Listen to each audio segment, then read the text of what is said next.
Estimados pasajeros, muy buenas noches. Les saluda su conductor. Gracias por estar dispuestos a viajar nuevamente a través de la desolada carretera. Hoy nos espera un viaje con relatos muy diferentes entre sí, pero que créanme que son escalofriantes. Les invito entonces a que se relajen, a que inclinen su asiento, abrochen su cinturón y prepárense, porque aquí comenzamos. Estimados pasajeros, favor de abordar, ya que aquí comienza otro viaje a través de la desolada carretera, con rumbo hacia lo desconocido.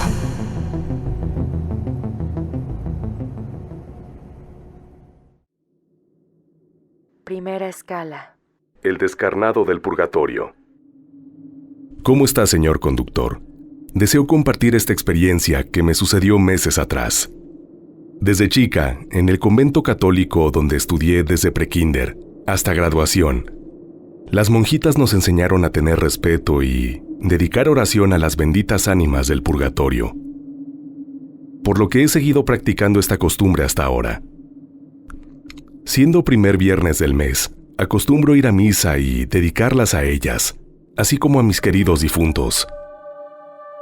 La misa es temprano, así que me preparé para salir y de paso dejar a mi hijo en su trabajo.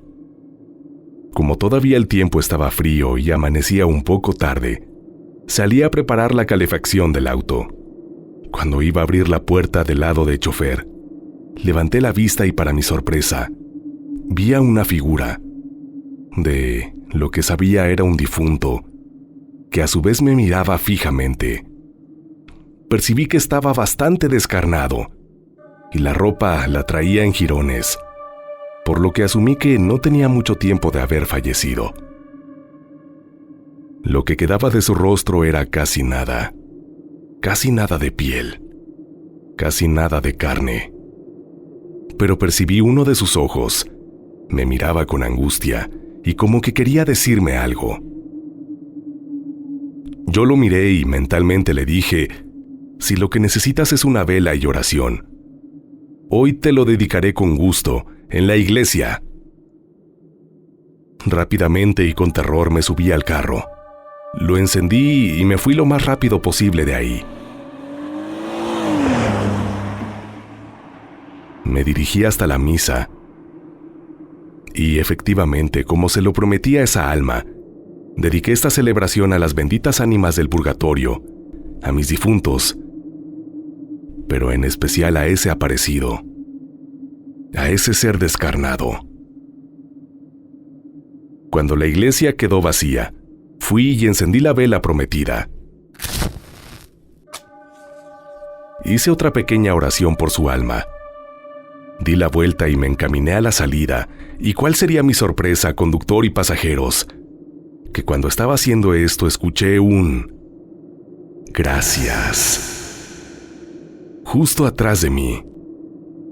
Un poco impresionada por esto, me metí en mi auto y regresé a mi casa. Me sentí contenta de haber auxiliado a un alma que necesitaba ayuda. Quiero decirles que, a pesar de este encuentro, no he dejado de lado mi costumbre. Espero les haya gustado esta experiencia. Saludos a todos. Segunda escala. El ánima perdida. Hola, querido conductor. Con mucho gusto te saludo, y también saludo a todos los pasajeros. Te quiero contar este relato que mi mamá me compartió hace varios años, y que a ella se lo contó su abuela, es decir, mi bisabuela. Cuando mi bisabuela era una niña de unos 9 años, vivía con su familia en el campo, en un asentamiento cercano a la Ciudad de México. Sin embargo, en aquellos días, a pesar de que la distancia no era mucha, la falta de transporte hacía difícil el poder ir a la capital, y por lo tanto, los pobladores de este asentamiento estaban prácticamente en medio de la nada. Mi mamá me contó que mi bisabuela era una niña normal y que nunca demostró tener habilidades paranormales. Sin embargo, una noche, como cualquier otra, comenzó su tormento con una aparición femenina que la persiguió por varios meses. Esa noche, mi bisabuela salió de su casa para ir a la letrina que estaba en medio del campo. Eso no era algo inusual. De hecho, era algo que ella hacía antes de irse a dormir.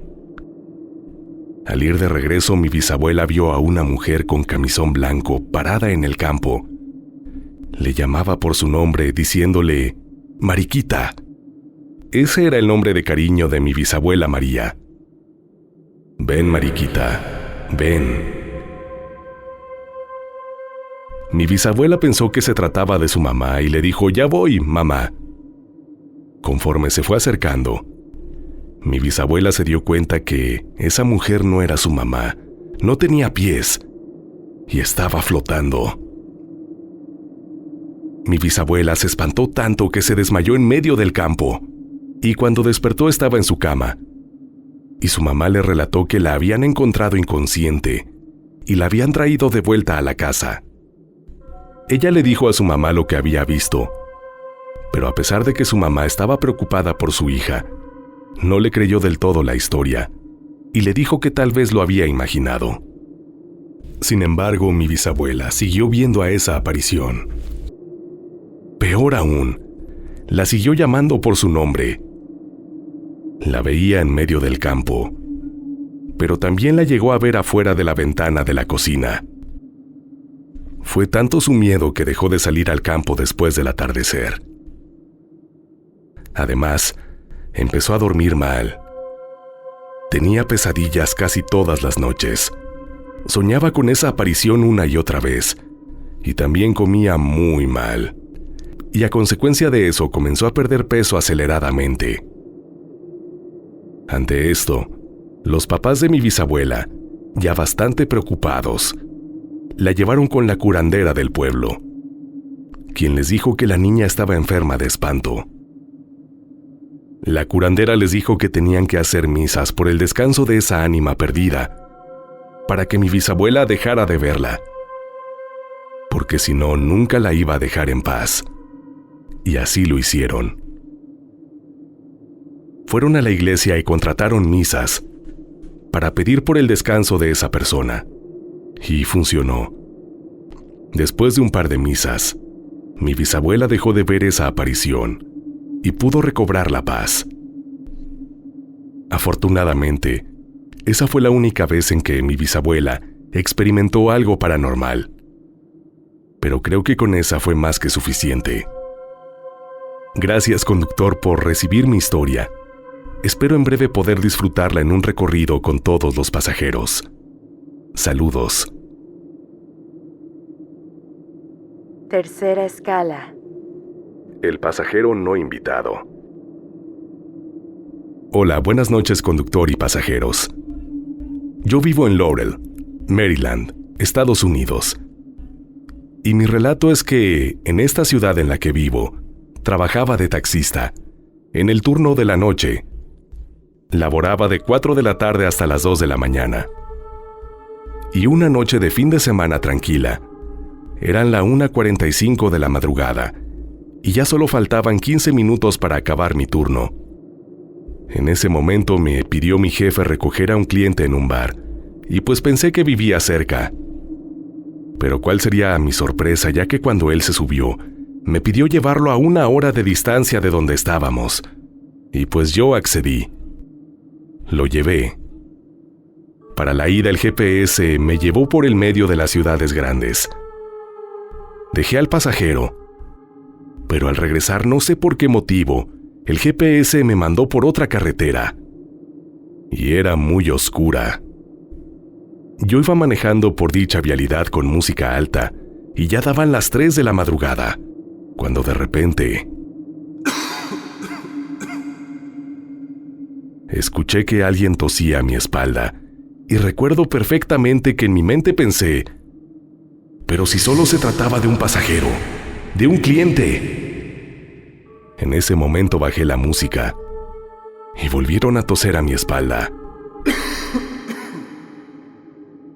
Mi piel se puso chinita, y la cabeza la sentí pesadísima. Encendí la luz del carro de adentro, y vi el hombro de una persona con una chamarra negra. Yo quería verle la cara, y él se movía cada vez que yo le quería ver el rostro. Solo apagué la luz del carro y pensando en mi mente decía: si eres un mal espíritu de esta carretera, te exijo que te bajes en este momento. Estuve así casi 20 minutos, hasta que percibí el oxígeno a mi alrededor. Ya no estaba tan pesado, y la pesadez de mi cabeza desapareció. Mi piel sentí que volvió a la normalidad, y volví a encender la luz del carro. Ya no estaba esa persona. Esta es una de las experiencias paranormales más fuertes que he tenido, y cada vez que paso por esa carretera, se me viene a la mente este suceso. Saludos a la distancia, en especial a mi esposa, se llama Dayami Flores, de parte de Rodolfo Blanco. Gracias. Que tengan un excelente viaje, conductor y pasajeros. Ver para creer. Hola, mi estimado conductor y pasajeros. Gracias por leer mis relatos. Una vez más te escribo desde Lima, Perú. Es cierto ese dicho que versa, ver para creer. Y digo esto porque yo había escuchado muchos relatos de personas que se encuentran con gente que ya están muertas, sin que uno lo sepa. A pesar de que soy escéptico, hoy te contaré lo que nunca pensé que me pasaría. Y para entrar en contexto, pues te diré que yo vivo en un distrito al sur de Lima. El distrito se llama Lurín, y el que es de Lima lo ubicará donde es. Exactamente hace 5 años atrás, yo estuve trabajando en la ciudad de Ica, a unos 300 kilómetros al sur de Lima. Trabajaba 20 días por 8 días de descanso. Bueno, era mi turno de descansar, y me dirigí hacia mi lugar de residencia, hacia Lurín. Tomé el bus que me llevaría hacia mi destino, casi sin darme cuenta de la hora. El tiempo de viaje me tomaría unas 4 horas, pues llegué a mi destino a eso de las 11 de la noche. Para esto déjame decirte que el bus me dejaría en un lugar llamado Puente San Pedro, y de allí a Lurín tenía que caminar unos 30 o 40 minutos, ya que por la hora no encontraba taxi, ni mototaxis, y bueno, no me quedaba otra que caminar. Para mí no era problema, porque el lugar es, digamos, algo tranquilo. Te cuento que mi casa queda en un lugar llamado el Mirador de Lurín, y en el cual, que para llegar hacia allí, tenía que pasar sí o sí por frente del cementerio general de la zona. Eso era algo rutinario, porque la avenida principal es exactamente por frente del cementerio mencionado. Hasta allí todo tranquilo. Ya casi llegaba a mi casa, y teniendo en cuenta que ya eran casi las 12 de la medianoche, me encontré a unas 4 cuadras antes de llegar a donde vivía, con un señor muy querido del barrio, que se llama Julio, pero le decíamos Don Julito. No era novedad encontrarlo a esa hora, porque él siempre salía a su campo de cultivo a regar sus plantas. Lo saludé y te voy a relatar la conversación exacta que tuve con Don Julito. Buenas, Don Julito. ¿Qué tal? ¿Ya se va a regar su chacra? Y él me respondió: Hola, hijo, ¿llegando del trabajo? Sí, hijo, pues me voy a mi chacrita, a aprovechar el agua, porque si no más tarde se seca. Para esto yo estuve como a 2 metros de él. Nos encontramos justo en una esquina. Le pregunté por mi tía, y él me dijo: Allí están, hijo. Parece que hay una fiesta porque pasé por allí y se escucha música, y creo que están bailando. Y yo le dije: quizá estén celebrando algo. Me despedí. Mañana temprano nos vemos entonces para tomarnos una gaseosita. Y él me dijo: Ya, hijo. Ya, don Julito, vaya con cuidado, le dije. Y le di la mano y un pequeño toque en el hombro. Él continuó su camino. Al llegar a casa de mi tía me sorprendí porque no había nada de lo que don Julito me había dicho. Todo estaba en silencio, y las luces estaban apagadas. Me pareció algo raro. Toqué a la puerta muchas veces, hasta que salió mi tía en pijama, y se sorprendió por mi llegada. Entonces la saludé. Pasé. Y mi tía me preguntó si es que quería comer algo. Y le dije que sí. Ella me estuvo calentando un poco de comida y en eso le cuento que me encontré a don Julito en la esquina. Y ella se sorprendió y me dijo, ¿cómo dices? ¿Cómo que te encontraste a don Julito? Y yo le dije que sí, que se estaba yendo a su chacra a regar. Y ella se sorprendió mucho más y me dijo que me sentara, porque me tenía que decir algo. Y me dijo, hijo, no te pude decir, pero la verdad me sorprende lo que me dices, porque don Julito hace una semana que falleció. Yo me quedé pasmado por eso, y yo le dije, pero ¿cómo puede ser, tía? Si yo conversé con él, incluso le di la mano y le toqué el hombro. Me sentí algo raro, no asustado, sino con mucha pena. Era increíble eso que me pasó.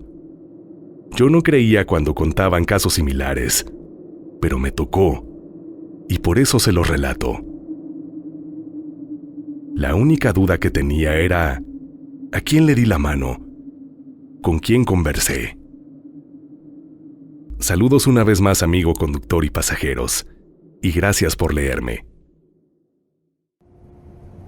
Estimados pasajeros, antes de continuar, una breve pausa para recordarles que es importante que si aún no lo hacen, se suscriban a este canal y así siga creciendo la comunidad de pasajeros.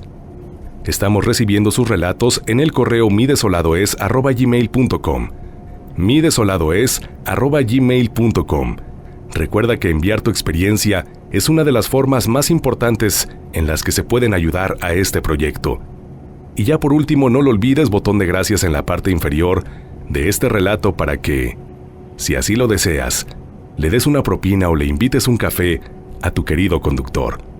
Si lo haces, estaré muy agradecido contigo. Ahora sí, vamos hasta nuestro último relato de esta noche. Que lo disfrutes.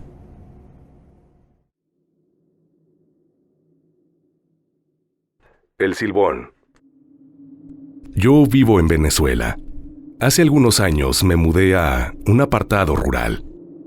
Cabe señalar que mi cuarto está en el segundo piso. Y fue muy recientemente que llegué a vivir hasta esta zona, que de pronto en las noches, primero comencé a escuchar arañazos en mi ventana.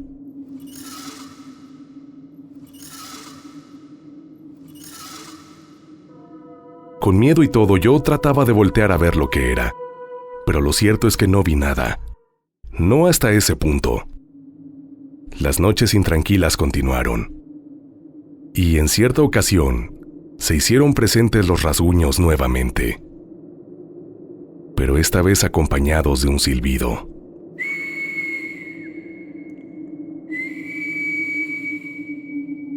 Nuevamente volteé hasta la ventana y ahí me vi sorprendido porque vi un par de ojos rojos viéndome directamente.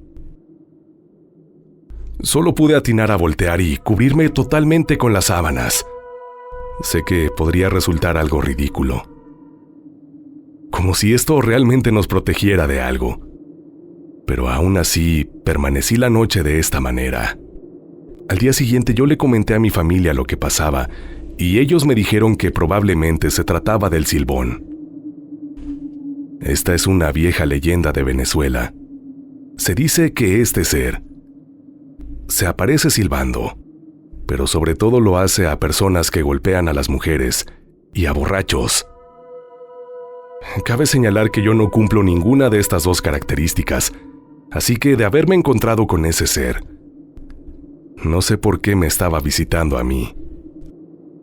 Como sea, a partir de esa noche hicimos oración, y yo no volví a pernoctar solo en la planta alta. Pero quiero confesarles, pasajeros, que todavía hay algunas noches que, por los campos, escucho ese leve silbido, ese sonido, alertando la cercanía de aquella extraña presencia. Si ustedes alguna vez vienen a Venezuela, Pongan mucha atención y agudicen el sentido de su oído, porque tal vez ustedes sean los próximos en encontrarse con el silbón.